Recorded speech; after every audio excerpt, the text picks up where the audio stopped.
निघ रा अंड्याच्या.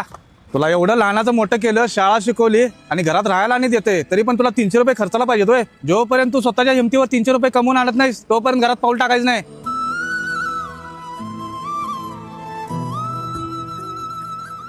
अहो मालक, इथे दोघंच कामगार आलोय आम्ही, तिसरा कामगार नाही आहे. काय करायचं सांगा. दादा काम आहे इथं.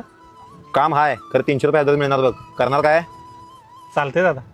मागू कसा मी अन मागू कुणा माझी व्यथाही समजावू कुणा. दादा 6 वाजली की पगार.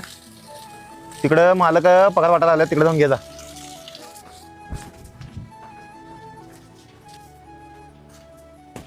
मालक पै आणि आलास का रे अंड्याच्या.